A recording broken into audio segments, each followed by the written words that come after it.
चलो डन। जी नमस्ते नमस्कार, स्वागत आप सभी का दिन मंत्रा की नहीं टेट मंत्रा की यूट्यूब चैनल पर। मेरा नाम रोहित वैद्वान है। आप हैशटैग बच्चा पार्टी। आवाज देखो आ रही है कि नहीं आ रही? करें आज की क्लास की शुरुआत। आ जाए। डन। आवाज आ रही है पूरी पूरी?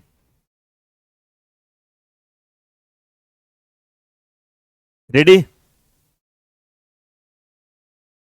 चलो। अभी तक हम इस क्लास में दो क्लास कर चुके हैं। आज हमारी क्या है, तीसरी क्लास है। और तीसरी क्लास के साथ शुरुआत करेंगे भाई यहाँ पर CDPPYQ में। तो नेक्स्ट जो हमारा है, हम 120 तक कर चुके हैं। आपका सहयोग पूरा है। आज की क्लास में नए सहयोग के साथ नया काम। ये सीटेट की अपनी किताबें हैं। सीटेट जो ब्रह्मास्त्र है, ये तो अपने पास संभाल के रखो, क्योंकि जिसके पास ये है उसको समझ लो सीटेट के 90 नंबर लेके घूम रहा है अपने साथ वो। ठीक है जी। तो यहाँ पर बाकी प्रैक्टिस सेट है, किताबें वो अलग आपके साथ बढ़ेंगे अब नई क्लास में, मतलब नई चीज के साथ। ये है आज का हमारा। कोई प्रचार नहीं, कोई कुछ नहीं, सीधे सवाल पढ़ेंगे। Are you ready guys? तैयार है भाई? करें? रेडी? करें तैयार? हाँ, आयरन करवा दे। डन जी? करें? चलो लेट्स स्टार्ट। बेटा EMR इसकी वो अगर की मुझे लगता नहीं जरूरत है, अब तो आ ही जाएंगे, वरना फिर मैं करा दूंगा बाद में। डन। चलो भाई, ये रहा हमारे पहले सवाल से शुरू करेंगे, जो है आज का क्वेश्चन नंबर 1। अधिगम की अक्षमता सामान्यतः किसमें पाई जाती है? ये मैं समझा चुका हूं। अब देखो फायदा क्या होगा इस सीरीज से, कि हम जो बेसिक्स कॉन्सेप्ट है वो सारे जान चुके हैं। अब हमें फायदा हो रहा है कि हम उसे कनेक्ट कर पा रहे हैं। सवाल आ रहा है कि लर्निंग डिसेबिलिटी जो है जनरली फाउंड की जाती है कहाँ? अधिगम की जो अक्षमता है सामान्यतः कहाँ? लर्निंग की मेरे बच्चे। लर्निंग की मतलब बच्चे को पढ़ने में दिक्कत हो रही होगी, बच्चे के साथ कुछ ऐसा चल रहा होगा जिसमें समझ कम आ रहा होगा। खासकर उन बच्चों के लिए जिनके सगे संबंधियों को ऐसी समस्या है। तो भैया देखो, समस्या तुम्हारी पूछी है, तुम्हारे पड़ोसियों की नहीं पूछी है। तो ये तो सवाल का जवाब होगा नहीं। पेन नहीं दिख रहा यार।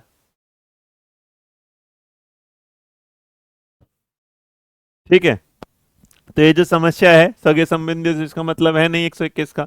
दूसरे वाला कहना चाहता है ये वाला अब, है ना। दूसरा कहता है औसत IQ बेहतर वाले बच्चों में होगी, इसमें भी नहीं होगी। लड़कियों की तुलना में लड़कों में भी नहीं होगी, शहरी क्षेत्रों की तुलना में। अब देखो इनमें से नॉर्मल क्या है?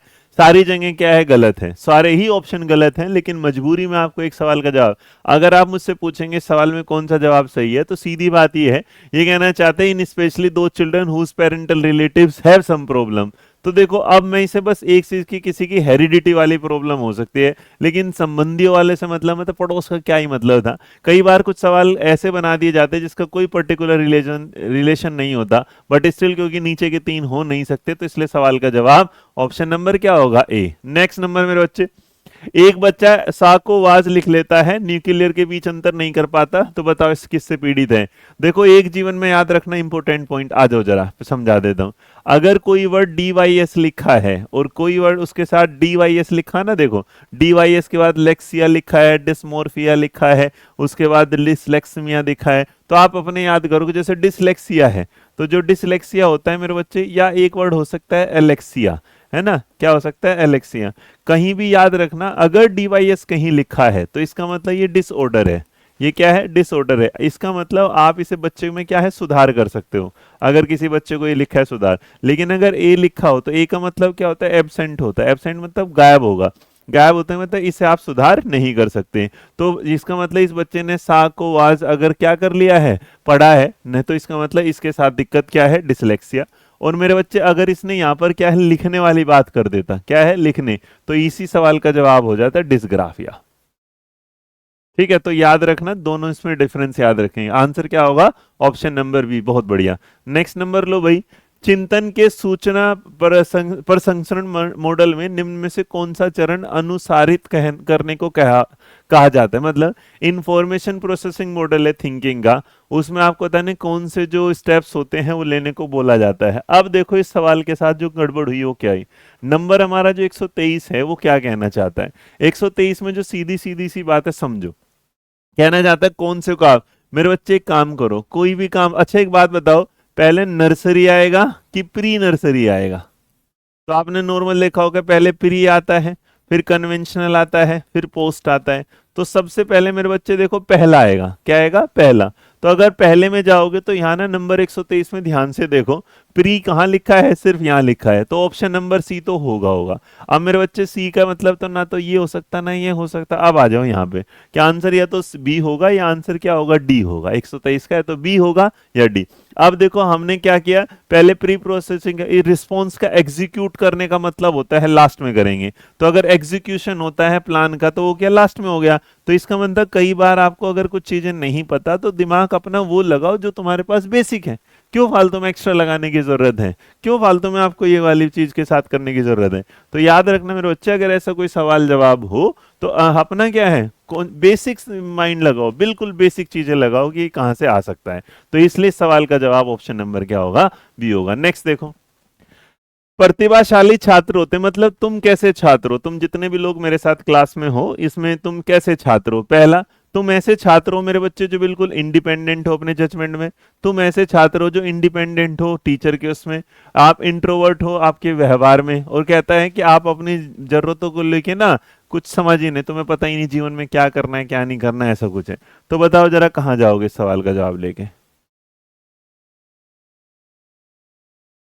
हाँ जी, अब देखो बहुत बढ़िया, सवाल का जवाब क्या होगा 124 का ऑप्शन नंबर क्या है, कि ऐसे भाई हमें किसी पे इंडिपेंडेंट गिफ्टेड स्टूडेंट का मतलब ही क्या हुआ कि हम किसी दूसरे पे डिपेंडेंट नहीं है, हम क्या है अपना काम अपने आप से कर सकते हैं। और अगर ये बात है तो आपने बिल्कुल सही चुना है, आपके सामने ऑप्शन नंबर ए फॉर अध्ययन मंत्रा, डन। तो आपने 124 का जवाब ए दिया। अब आते 1 से बचे, आंशिक पुनर्बलन क्या होता है। चलो एक चीज सिखाता हूं फिर फटाफट, यहां जाओ, ऐसे देखो, एक ना मेरे बच्चे वर्ड होता है मोटिवेशन, एक होता है रीइंफोर्समेंट। रीइंफोर्समेंट का मतलब होता है पुनर्बलन, मोटिवेशन का मतलब होता है अभिप्रेरणा। अभिप्रेरणा इज लाइक एक तरीके का क्या है, लालच है, एक तरह का ये सरप्राइज है। अब तुम पूछोगे सर क्या हुआ, देखो मैंने तुमसे कहा कि अगर सवाल नंबर 126 का सही जवाब दोगे तो मैं तुम्हें 100 रुपए देने वाला हूं। तो इसका मतलब इसके बारे में मैंने क्या है बता दिया। तो जो चीज बता दी जाती है पहले वो क्या होता है, मोटिवेशन। वैसे ही तुमने 126 नंबर का सवाल का जवाब दिया और मैंने कहा लो 100 रुपए, तो इसका मतलब अचानक से दे दिया। तो जो मेरे बच्चे पहले से नहीं बताया जाता उसे रीइंफोर्समेंट बोला जाता है, जो पहले से बता दिया जाता है मोटिवेशन। तो इसलिए हमेशा अगर कोई तुमसे पूछे कि दोनों में बेहतर कौन सा है तो याद रखना reinforcement is always better than क्या है, मोटिवेशन। मान लो भाई किसी ने कहा तुम्हें 500 रुपए मिलेंगे इस सवाल के, लेकिन किसी ने बेटा बिना जान एकदम से अचानक से 5,000 रुपए दे दिए, तो इसका मतलब जो अचानक से मिलेगा वो याद रखना क्या कहलाएगा, रीइंफोर्समेंट। स्क्रीनशॉट लो, आई बात समझ में, हाँ या ना। तो सवाल 125 था कि पार्शियल रीइंफोर्समेंट क्या होता है, टुकड़ों में मिलने वाला रीइंफोर्समेंट क्या होगा। तो बेटा टुकड़ों में मिलने वाला जो रीइंफोर्समेंट है वो क्या होगा, बताओ जरा।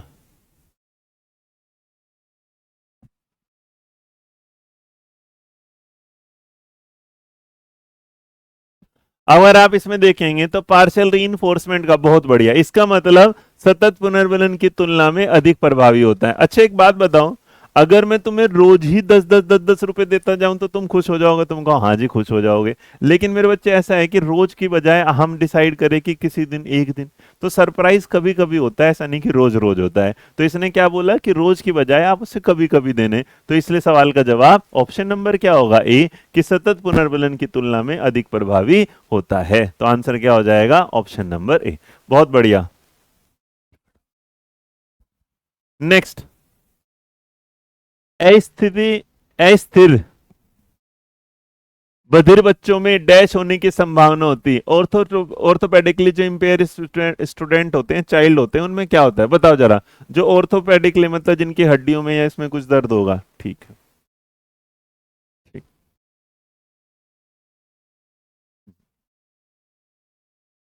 चलो बहुत बढ़िया, 126 का क्या जवाब दोगे।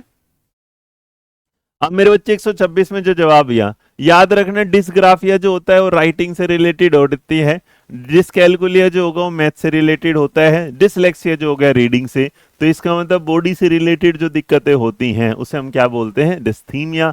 आंसर होगा ऑप्शन नंबर बी। 126 का जवाब बी देने वाले बिल्कुल सही है। 127 देखो, किशोर अनुभव कर सकते हैं, एडोलसेंस में एक्सपीरियंस, जो किशोर होते हैं जो तुम लोग हो वो किस चीज का एक्सपीरियंस कर सकते हो। पहला, जीवन के बारे में तृप्ति की भावना कि बस भैया अब लाइफ में सेटिस्फेक्शन मिल गया, अब कुछ नहीं करना।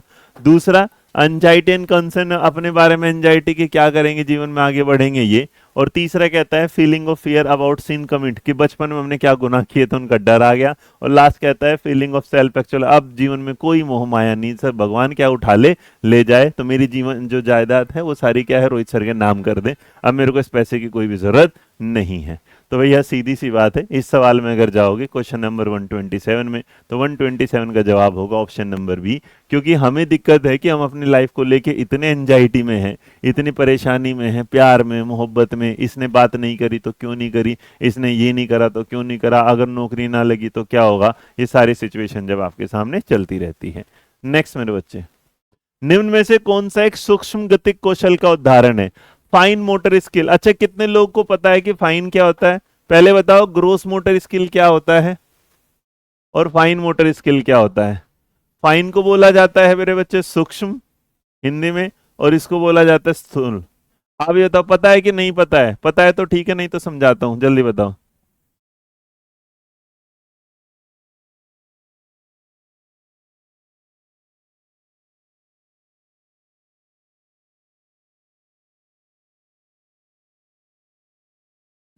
चलो भाई, बहुत बढ़िया, पता है। चलो नहीं पता तो मैं, जिनको नहीं पता वो सुनो मेरे बच्चे, याद रखना बेटा, ग्रोस मोटर स्किल होगी जिसमें ना बड़ी मसल लगती हैं, जिनमें क्या होगी, बड़ी मसल लगेंगी। और जो स्पाइन होती है जिसमें क्या है, छोटी मसल लगती हैं। तो मेरे बच्चे ऐसा है कि आंखों में काजल लगाना, आंखों में काजल लगाना, तो इसका मतलब क्या कहलाएगा, बारीक। ऐसा नहीं उंगली फोड़ के आंख फोड़ दोगे तुम किसी की। और बेटा किसी को पिछवाड़े पर लात मारना, तो लात मारना पिछवाड़े पे क्या कहलाएगा, ग्रोस। आप देखो तुम्हें गर्लफ्रेंड बनानी तो सीक्वेंस याद रखना, क्या होगा सीक्वेंस, यहाँ पर क्या होगा जी, और यहाँ पर क्या होगा एफ, तो इसलिए याद रखना इसे क्या है, गर्लफ्रेंड। तो अगर कभी भी आपके सामने सवाल आ जाए तो पहले बच्चे में ग्रोस मोटर फिर फाइन। तो बेटा कूदना, भागना, चढ़ना ये है बड़ी मसल, लेकिन निकलने की क्या चाहिए, छोटी मसल। डन। नेक्स्ट बढ़ते हैं आपके सामने, नेक्स्ट बढ़ते हैं आपके सामने हमारा नया सवाल 129। वाइगोत्स्की के सिद्धांत का क्या मीनिंग है? वाइगोत्स्की के सिद्धांत का क्या मीनिंग है बताओ। अब वाइगोत्स्की का सिद्धांत क्या कहता है कि भाई समाज में रह के बच्चे की क्या करनी है, मदद करनी है। बच्चा समाज में रह के क्या होता है, प्रभावित होता है। बच्चा समाज में रह के अपने आप को क्या करता है, आगे बढ़ाता है ना। हाँ चलिए आगे देखेंगे। डन जी डन।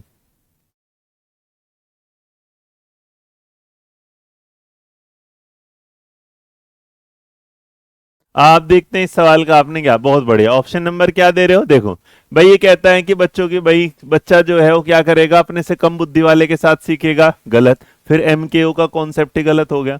कहता है बच्चा मिलजुल कर सीखेगा, सोशल रहेगा, कोलेबरेटिव रहेगा, ये बात बिल्कुल क्या है, सही होगी। इंडिविजुअल असाइनमेंट करेगा, अकेला अकेला, जी नहीं। वो कहता है पहले क्वेश्चन कठिन प्रश्नों को हल करने के बाद समर्थन ना करना, मतलब बेसिक सा कुछ फालतू का ऑप्शन है। तो सवाल का जो जवाब है वो ऑप्शन नंबर क्या आ जाता है, ए, वो सॉरी ऑप्शन नंबर बी। ठीक है, तो जिन्होंने बी लिखा वो बिल्कुल क्या है, सही। नेक्स्ट देखो, किसी भाषा के अर्थ की सबसे छोटी इकाई को आप क्या बोलते हो? बहुत बढ़िया, सारे लोगों को मुझे ये बताना है, आज तुम्हारा काम है। तुम मुझे बताओगे सिंटेक्स क्या होता है, मॉर्फेम क्या होता है, फोनेम्स क्या होता है, परमेटिक्स क्या होता है, परगमेटिक्स क्या होता है, जल्दी बताओ। जिनको नहीं पता उसे बताओ। और भैया ये जो बिहारी हैं, एमपी वाले, रुक जाओ, हैं काहे दुखी हो रहे हो, हम ये हैं वो हैं फलाना, इंसान हो बे, ठीक है, खुश रहा करो। ठीक है,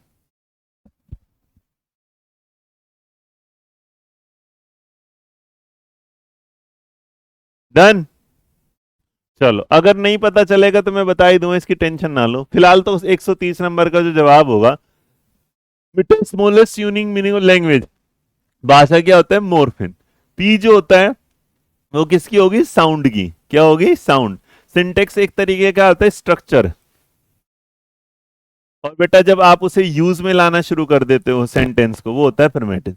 तो सवाल नंबर 130 का बेटा मैंने बिल्कुल सीधा आपको बताया, याद रखने की बस आसान सी ट्रिक थी कि आंसर क्या होगा। अगर कोई स्मॉलेस्ट यूनिट पूछेगा लैंग्वेज की तो सबसे छोटी होता है मॉर्फेम। बेटा साउंड की कोई पूछेगा तो क्या होगा, फोनिक। इस सिंटेक्स होता है किसी स्टेटमेंट का, किसी सेंटेंस का स्ट्रक्चर, और जब आप उसे यूज करना शुरू कर देते हैं उसके सामने आपका सामने ऑप्शन। बेटा कोई भी ऑप्शन रिपीट नहीं है ना, कोई सवाल रिपीट, आप गलत जाएंगे आगे मेरे को लग रहा है। ठीक है, नेक्स्ट आगे देखो। सवाल नंबर नेक्स्ट। ठीक है, क्वेश्चन नंबर 131। 16 साल के बच्चे ने एक बुद्धिलब्धि परीक्षण में 75 अंक हासिल किए, उसकी मानसिक आयु बताना है, क्या होगा? चलिएगा, आपके सामने अगर ये सवाल होगा, कितने साल का बच्चा है? 16। मेरे बच्चे, इसका फॉर्मूला सीधा होता है, आईक्यू का फॉर्मूला निकालने का, कि एम में मां यहां रखना है, एम में अपोन में क्या होगा? सी ए, इंटू में क्या होगा? 100। सवाल ने कहा कि 16 साल का बच्चा, 16 साल का क्रोनिकल एज, तो 16 साल यहां हो गया। उसके बाद उसकी बुद्धिलब्धि का परीक्षण 75 आता है, तो आईक्यू जो है वो इसका कितना है? 75। हमें ये निकालना था। अगर तुम लगाओगे तो 25 या कितना होता है? 75। 25 चौके कितना होता है? 100। 4 से करोगे 4 चौक 16, और 4 तिया क्या आ गया? 12। तो इसका मतलब सवाल का जो जवाब आएगा वो क्या आएगा? Option number D. तो जितने लोगों ने ऑप्शन नंबर डी चुना हो सही।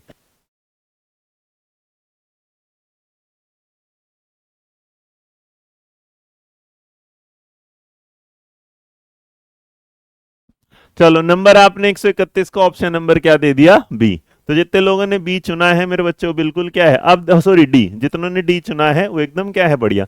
Next number. अच्छा, एक काम और करो, यहाँ अगर कोई तुमसे पूछे कि बुद्धि लब्धि के बारे में किसने बताया, स्क्रीनशॉट ले लेना। बुद्धि के बारे में जो ज्ञान देते हैं सबसे पहले वो कौन देते हैं? बी ने।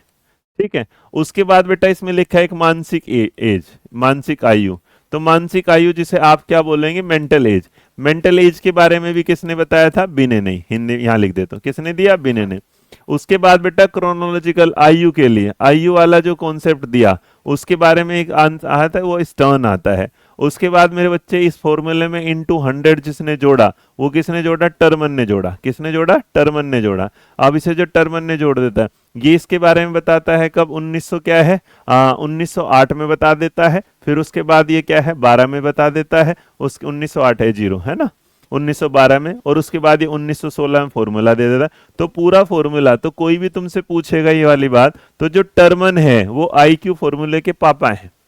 आईक्यू का जो फॉर्मूला है उसके अगर कोई पूछेगा पापा कौन है, तो याद रखना उसके जो पापा हैं वो क्या है? टर्मन। स्क्रीनशॉट ले लो इसका, याद रखोगे हाँ या ना? तो अगर कभी भी कोई पूछेगा किसने किसने कैसे कैसे दिया, तो यहां पर आप डन भाई। आगे बात समझ में? ओके। देखो, कुछ को जीवन में एक बात और बता दूं। अच्छा, बिने बेटा आयु के बारे में 1905 में बताता है, तो ये थ्योरी। देखो भाई, देखो ये तुम्हारा टाइम है, तुम्हारे मतलब कितना अच्छा है कितना बुरा है। आप शायद ये बात आज समझ नहीं पाएंगे, जिस इंटरनेट को आप चलाते हैं उसके पीछे आपके मम्मी पापा की मेहनत का बहुत बड़ा पैसा है। आपको अगर लगता है कि आप ऐसे यूट्यूब पे फ्री मिल रहा है, नहीं, यूट्यूब पे कुछ फ्री नहीं मिल रहा, आपको ये गलत फहमी होगी। मैं आपको एक चीज़ बता देता हूँ। देखो, जैसे मान लीजिएगा आज जो वक्त चल रहा है, और इस वक्त के दौरान मैं या मेरे चैनल पे आने वाले टीचर बढ़िया से काम करेंगे, चाहे हमारे ईएमआरएस में व्यूज आ जाएंगे सब।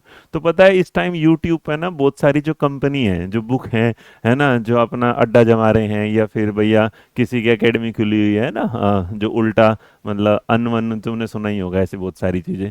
तो नजर रखेंगे, तो उनमें से ना वो हमारे टीचरों पर अप्रोच करेंगे कि आ जाओ तुम हमारे पास, क्यों?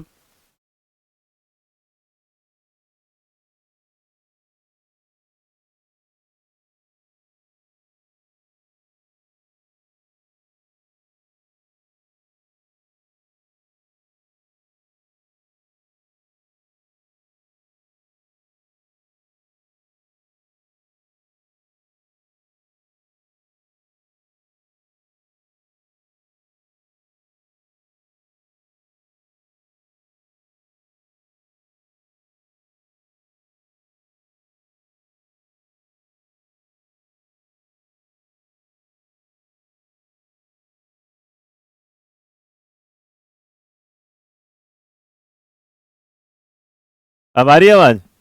हाँ, वो आवाज हो गई। डन। अब आ रही है आवाज? Hello hello. यस।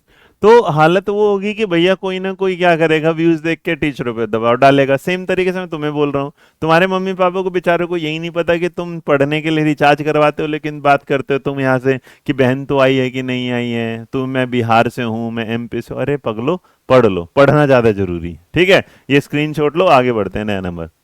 132 बुद्धि लब्धि स्कोर आमतौर पर शैक्षणिक प्रदर्शन के साथ संबंधित होते हैं। IQ score are generally correlated with academic performance. मतलब अगर आप पढ़ने में होशियार हैं या आप पढ़ने में कमजोर हैं तो आप ये बताइएगा आप पढ़ने में होशियार हैं या पढ़ने में कमजोर। अगर आप होशियार होंगे तो एकेडमिक स्कोर भी क्या होगा, अच्छा। पढ़ने में अगर होशियार नहीं होंगे तो एकेडमिक स्कोर भी क्या होगा, कमजोर। तो सेम तरीके से मेरे बच्चे क्वेश्चन नंबर 132 पूछ रहा है तो याद रखना अगर आईक्यू स्कोर आर क्या होगा, आपका जैसी पढ़ाई होगी उसी से वो हाईली क्या होंगे, इंपैक्टेड होंगे। पढ़ोगे अच्छा तो स्कोर अच्छा होगा, पढ़ोगे खराब तो स्कोर भी क्या होगा, खराब। तो परफेक्टली नाम का कोई वर्ड, आप ये कहेंगे परफेक्टली तो आप कहना चाहते हैं बिल्कुल एज इट इज होगा, नहीं। हाईली कनेक्टेड का मतलब कि भैया वैसे पूरे पूरे चांसेस हैं कि मिलेगा, लेकिन ये नहीं कह सकते कि एज इट इज मिलेगा, इसलिए आंसर बी होगा।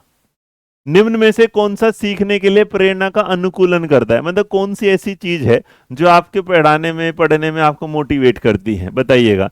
एप्टीट्यूड एटीट्यूड में क्या डिफरेंस होता है, बता दो बेटा, अभी रुक जा थोड़ी देर में, ठीक है, चलो बताओ जल्दी।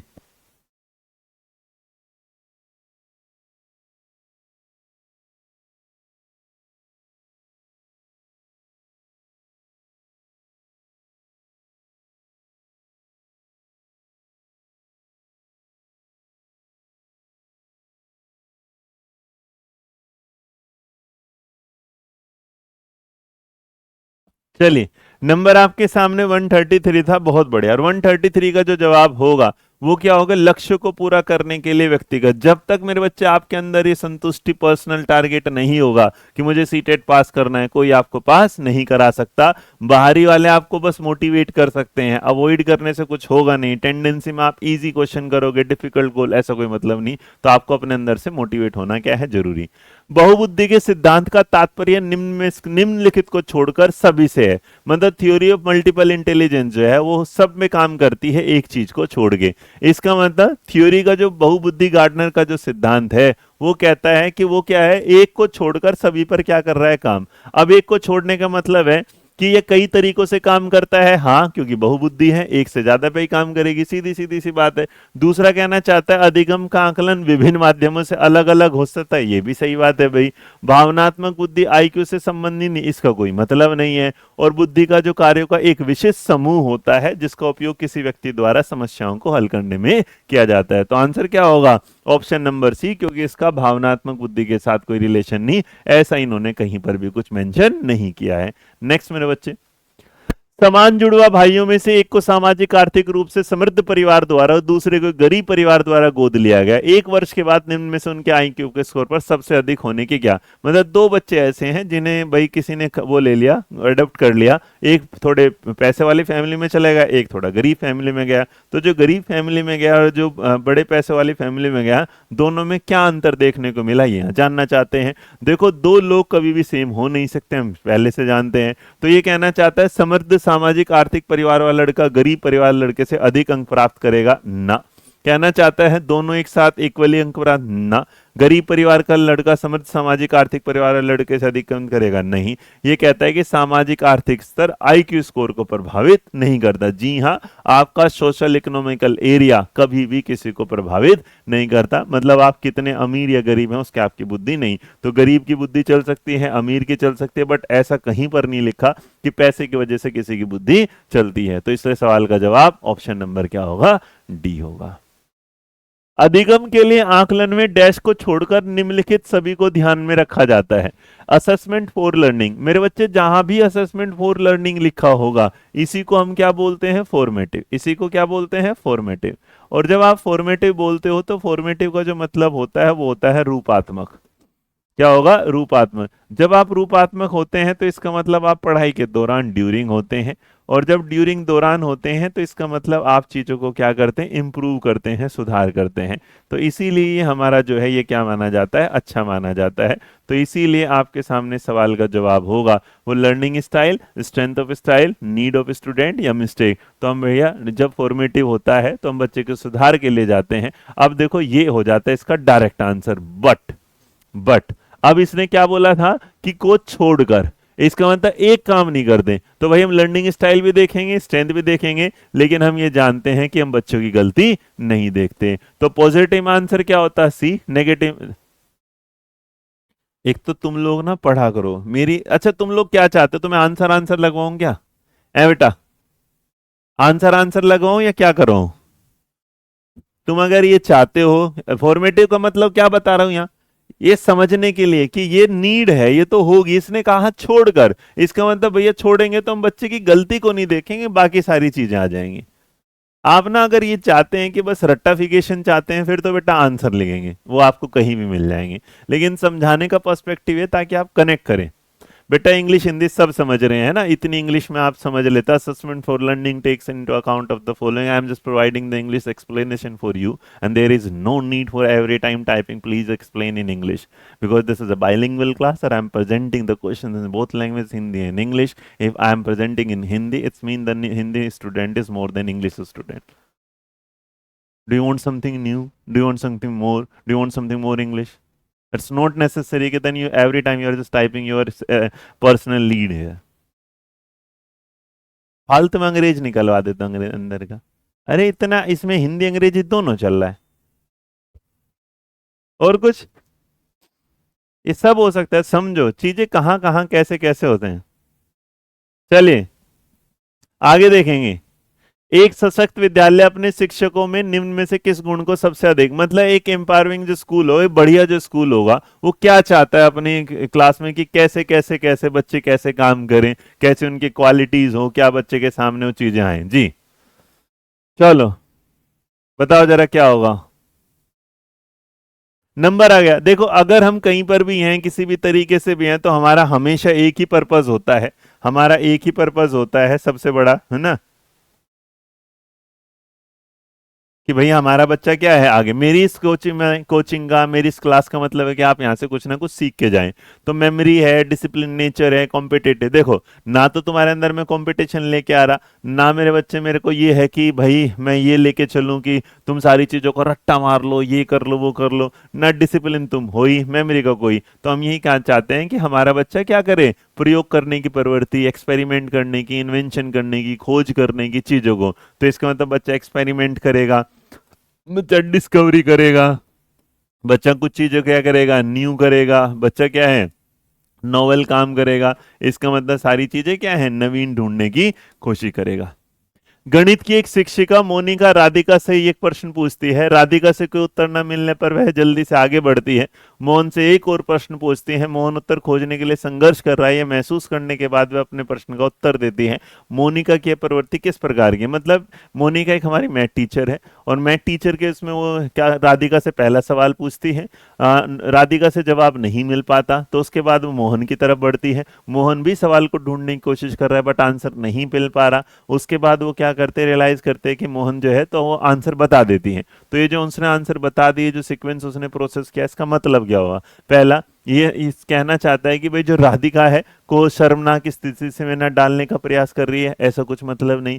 कह रहा है इस बात से अच्छी तरह अवगत है कि राधिका प्रश्न को उत्तर देने में सक्षम नहीं, गलत बात फिर पूछते क्यों, और वो प्रश्नों को लेकर थोड़ा घबराई जी नहीं। मोहन के पक्ष में भूमिकाओं को लैंगिक रूढ़िवादिता का समर्थन कर रही है। देखो यहां पर अगर होगा तो इसका मतलब अगर आप देखेंगे तो सवाल ये है कि भाई दोनों तरफ, तो आंसर क्या होगा, ऑप्शन नंबर डी। तो जितने लोगों ने सपोर्ट वाले के साथ लगाया वो बिल्कुल सही है।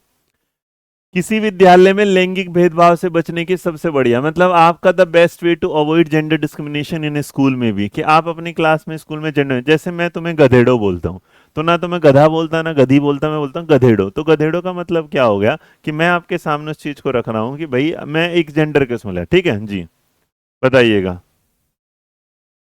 हम्म।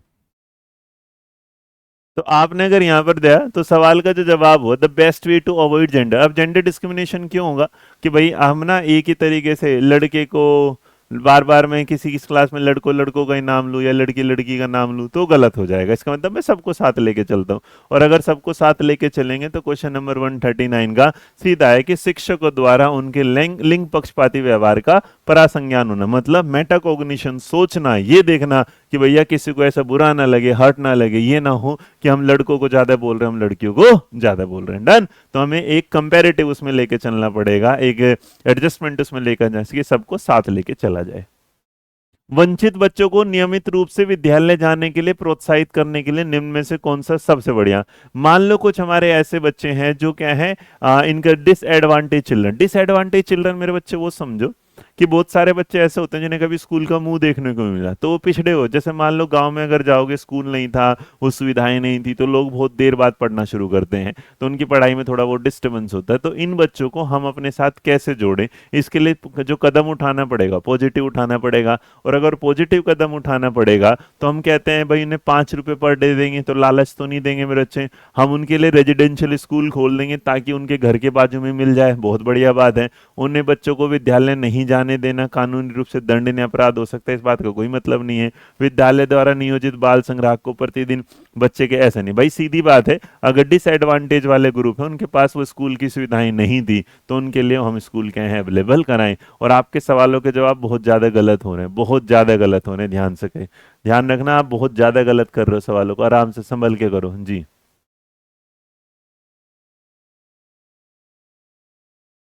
चलिए अब नेक्स्ट आ जाते हैं। नेक्स्ट, सफल समावेशन के लिए डैश को छोड़कर सभी, मतलब आप एक सक्सेसफुल इनकल्शन करना चाहते हैं, सबको एक साथ जोड़ना चाहते हैं, बट एक काम ऐसा है जो आप नहीं करेंगे। ठीक है भाई, मैं बोर्ड के दूर हट जाता हूँ, डिमांड आ रही है बच्चों की, लो जी हट गए, ठीक है।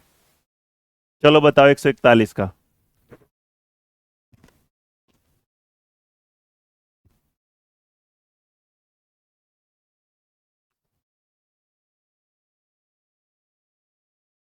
डन। चलो अब देखो, हम बच्चे की कैपेसिटी बिल्ड करेंगे, सही बात है। हम उन्हें सेंसिटाइज करेंगे, संवेदी, एक दूसरे का ख्याल रखें, सही बात है। हम उन्हें अलगाव वाला फूट डालो राज करेंगे, जी नहीं। और माता पिता को कहें भैया तुम भी बात बात ध्यान रखा करो, तो आंसर क्या होगा, ऑप्शन नंबर सी।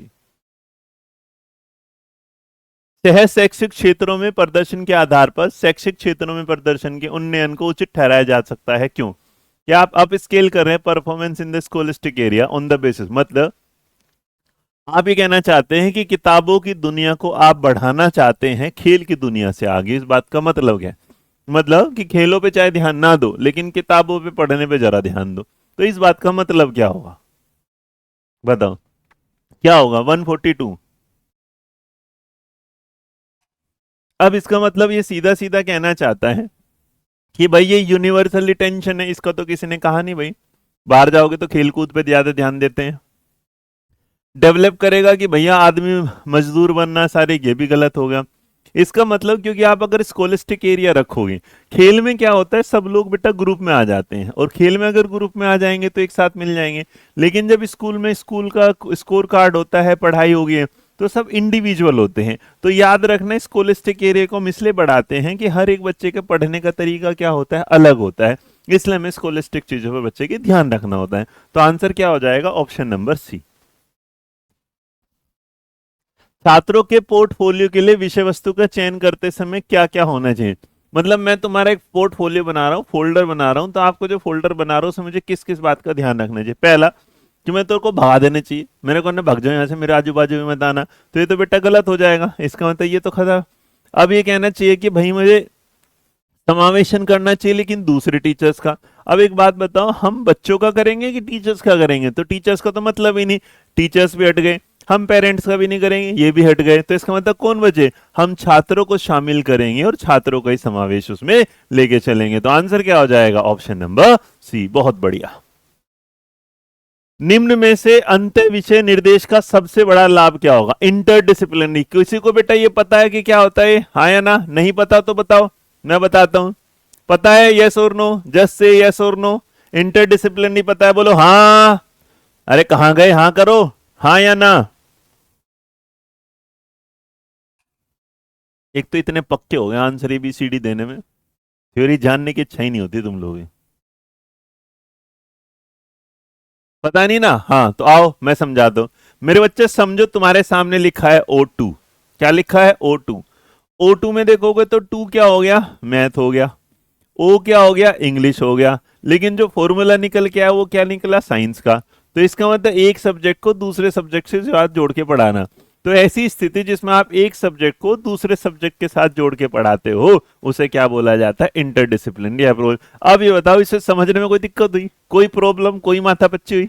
हाँ भाई, कोई भी दिक्कत परेशानी हुई? यहाँ है ना क्वेश्चन नंबर 144। तो भाई सीधी सी बात है कि छात्रों के विभिन्न विषय के क्षेत्रों के विषय के प्रति अरुचि विकसित करना। अरे रुचि करेंगे, विकसित नहीं। शिक्षकों को पाठ और गतिविधियों की योजना बनाने में अधिक लचीलेपन की अनुमति देना, फ्लेक्सिबल।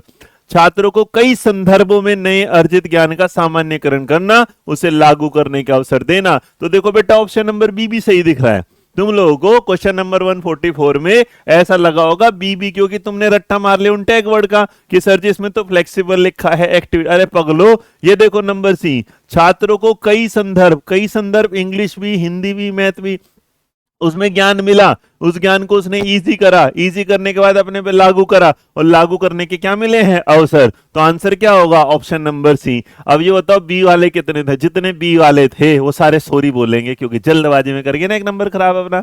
हाँ डन। तो जितने लोगों ने बेटा बी लगाया वो सारे गलत हो गए। आंसर क्या होगा, ऑप्शन नंबर सी। तो बी नहीं होगा, C will be the right answer. सही। चलो नेक्स्ट, आराम से पढ़ो, क्या जल्दबाजी है। एक शिक्षक निम्नलिखित किसी विकल्प को छोड़कर सभी छात्रों के लिए समस्या हल करने का आनंद, मतलब एक ऐसी चीज है जिसमें मैं तुम्हें मजा नहीं आ रहा पढ़ाने में, लेकिन बाकी सारी चीजों में पढ़ाने में मजा आता है। तो अगर ऐसा कुछ पूछ रहे हैं नंबर 145 पे, 145 पे, तो कहता है कि भाई प्रोवाइड करेंगे ओपन एंडेड मटेरियल, मजा ही मजा, बच्चे को सारी चीज ऐसी मिल जाए। प्रोवाइड करेंगे टाइम फ्री प्ले के लिए, और मजा ही मजा। बच्चे की एंडलेस कर रहे हैं क्रिएटिव थिंकिंग के लिए, और मजा ही मजा। बच्चे से एक्सपेक्ट कर रहे हैं कि भैया वे क्या करेंगे, ट्राई करेंगे चीजों को, खुद से चीजों को हल करने की कोशिश करेंगे, पूर्णता की अपेक्षा। अरे भैया आनंद थोड़ी ना लेंगे, आनंद पहले 3 में आएगा, चौथे में आनंद नहीं आएगा। 145 का आंसर होगा ऑप्शन नंबर डी। क्या होगा, option number D. Learner who demonstrate an earnest desire for increased knowledge and academic competence are said to have। विद्या शिक्षार्थी जो वर्धित ज्ञान और शैक्षणिक क्षमता के लिए एक गंभीर इच्छा प्रदर्शित करते हैं, उनके बारे में कहा जाता है कि उनमें डैश होता है। मतलब सीधा कहना चाहता है भाई मैं तुम्हें जो पढ़ा रहा हूं, जो जानकारी दे रहा हूं, उसे प्राप्त करने में तुम ना टेंशन, मतलब इंटेंशनली लग रहा है कि हाँ सर आज तो कुछ ना कुछ पढ़ के जाएंगे। अगर वो चीजें चल रही तो इस केस में हम ये कहना चाहते हैं कि जो हमारा बच्चा है वो किस टाइप का होगा। पहला, वो मास्टरी तरफ बढ़ना चाहता है, बिल्कुल सही बात। वो किसी को परफॉर्मेंस दिखाना चाहता है, गलत बात। परफॉर्मेंस दिखाना चाहता है, गलत बात। वर्क को अवॉइड करना चाहता है, गलत बात। वो तो सिर्फ ये चाहता है कि जो उसे दिया गया है उसमें उसे क्या मिल जाए, महारत मिल जाए, महारत हासिल हो जाए।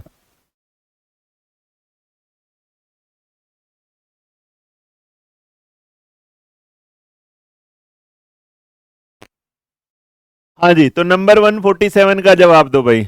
ये है प्राथमिक कक्षा में सकारात्मक वातावरण स्थापित करने के लिए, मतलब तुम्हारी क्लास में अगर पॉजिटिव एटीट्यूड रखना है तो मुझे क्या करना चाहिए ये बताओ जल्दी भाई।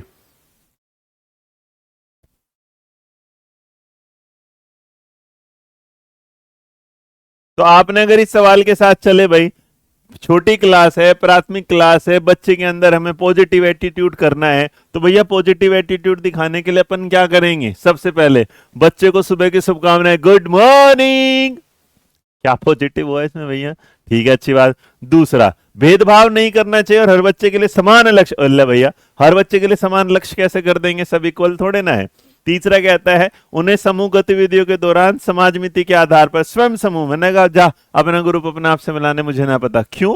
और लास्ट क्या कहता है, सकारात्मक अंत वाली कहानी सुनानी चाहिए। अरे पगलो क्लास कौन सी है, छोटी है, और छोटी क्लास में बच्चे को मोटिवेट करा जा सकता है, उसे डराया इस तरह नहीं जा सकता। तो जो आंसर होगा जो तुमने सी दिया, आज के सवाल बढ़िया सवाल थे, तुम आज के सवालों में सारे क्या है, फंसे हो।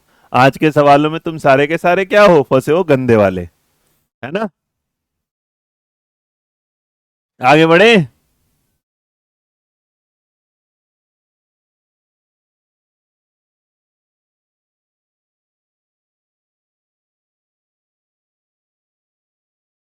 चलो नेक्स्ट, नर्सरी कक्षा में शुरू करने के लिए सबसे अच्छा प्रथम प्रसंग कौन सा होगा। मतलब नर्सरी क्लास में अगर कोई आप थीम स्टार्ट कर रहे हैं तो कौन सी थीम ऐसी होगी जो सबसे बढ़िया होगी, जल्दी बताओ।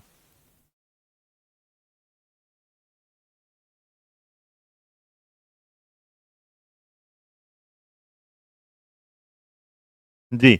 तो आपने कहा सर ऐसा है कि छोटी क्लास में जाओगे तो बच्चे से परिवार से जुड़ा होगा, तो सबसे बढ़िया क्या होगी? My family. बहुत बढ़िया मेरे बच्चे।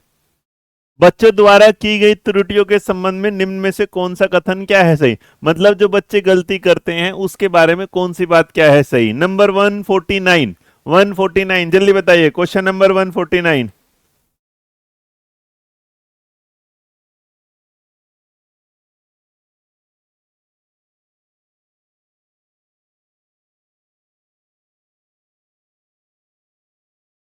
चलो डन। नंबर बेटा 149। बच्चे गलती करते हैं तभी सीखते हैं, तो पहला त्रुटियों को बच्चे स्वयं सुधार सकते हैं, इसलिए एक शिक्षक को उन्हें तुरंत ठीक नहीं करना चाहिए। बिल्कुल सही बात है। यदि कोई शिक्षक कक्षा में सभी त्रुटियों को ठीक करने में सक्षम नहीं है तो इंगित करता है कि शिक्षक प्रणाली विफल नहीं बेटा। शिक्षक को हर त्रुटि पर ध्यान नहीं देना चाहिए, अन्यथा देना चाहिए, गलत बात। प्रत्येक त्रुटि को ठीक करने से बहुत अधिक समय लगेगा, यह शिक्षक, गलत बात। तो सवाल का जवाब कि कुछ काम बच्चे को भी करने देने चाहिए, क्योंकि अगर सारे, कल मैंने कहा था ना डिटेल एक्सप्लेनेशन वाला काम नहीं। नेक्स्ट नंबर, निम्न में से कौन सी विशेषता समस्या समाधान दृष्टिकोण की पहचान है? कौन सी ऐसी चीज है जिसमें आपको लगेगा कि आपके सामने प्रॉब्लम आती है और आप प्रॉब्लम को सोल्व करना भी क्या है, सीख चुके हो, जान चुके हो? बताइए। सवाल आपके सामने है। ऑप्शंस आर, पहला, समस्या कथन में एक निहित संकेत दिया जाए कि आप उसमें एक प्रॉब्लम में क्या दे दो, एक क्लू दे दो। प्रॉब्लम को ओरिजिनल होना चाहिए। अब देखो मेरे बच्चे, सीधी बात है, एक बात बताओ, समस्या का अगर हमें वो निकालना है सॉल्यूशन, तो समस्या का सॉल्यूशन करना, तो उसमें क्या कर दिया, एक संकेत दे दिया, बड़ी बात। समस्या वास्तविक होगी तभी तो संकेत ढूंढेंगे। आमतौर पर सही उत्तर पाने की एक विधि होती है, गलत बात। समस्या केवल एक सिद्धांत विषय पर, गलत। हमें क्या है कि अगर समस्या सोल्व करनी है तो एक हल्का सा क्लू मिल जाए, जैसे तुम्हें टैग वर्ड मिल जाते हैं, तुम्हें टैग वर्ड मिल जाता है, तुम टैग वर्ड देखते हो, उसका आंसर दे देते हो।